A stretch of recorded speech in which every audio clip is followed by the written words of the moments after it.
When trying to lower your cholesterol, there's one category of food that experts and health organizations repeatedly point to as the first thing to cut back on: processed meats. These include sausages, bacon, salami, hot dogs, deli meats, and just about any meat product that's been cured, smoked, or preserved to extend its shelf life.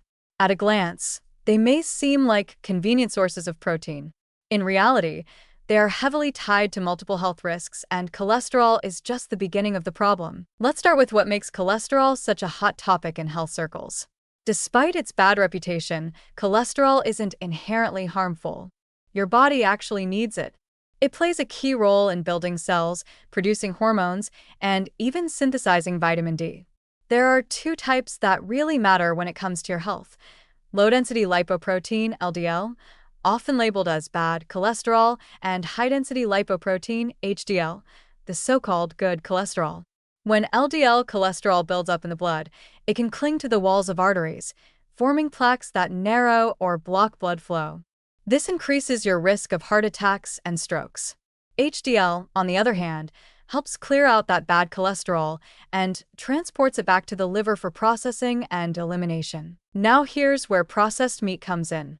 These products are typically made from fattier cuts of meat and are loaded with saturated fats, one of the main culprits behind elevated LDL cholesterol levels. Saturated fat isn't inherently evil, but when consumed in excess, especially from low-quality sources like processed meats, it can cause your cholesterol levels to spike and tip your heart health into dangerous territory.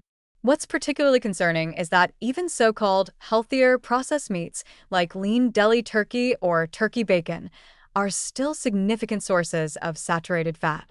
They may be marketed as low-fat, but the difference is often marginal and not enough to be meaningful if you're eating them regularly. Worse yet, processed meats tend to be very high in sodium.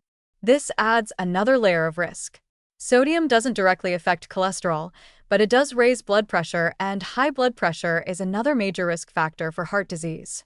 Together, high LDL cholesterol and high blood pressure can create a dangerous combination, one that quietly and progressively damages blood vessels until something catastrophic happens. And the story doesn't end there. Beyond cholesterol, processed meats have been repeatedly and convincingly linked to cancer. In fact, organizations like the World Health Organization and Cancer Research UK have classified processed meats as Group 1 carcinogens, placing them in the same risk category as tobacco and alcohol. That's not meant to incite panic, but to underscore that this link is backed by strong scientific evidence. It's one of the very few foods that has been definitively shown to increase cancer risk, especially for colorectal cancer. This isn't about occasional indulgence.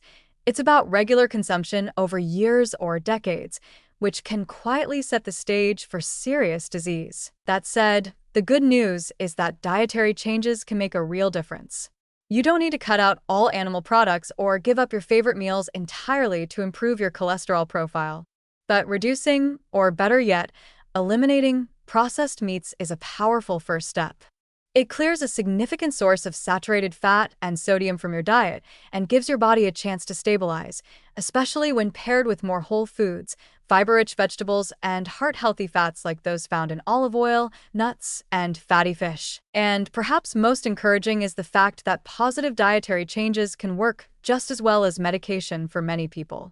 According to cardiologists and nutritional scientists, eating the right foods can lower LDL cholesterol and raise HDL levels in a matter of weeks to months. Whole grains, legumes, leafy greens, berries, and even specific nuts like almonds and walnuts have all been shown to improve heart health in measurable ways.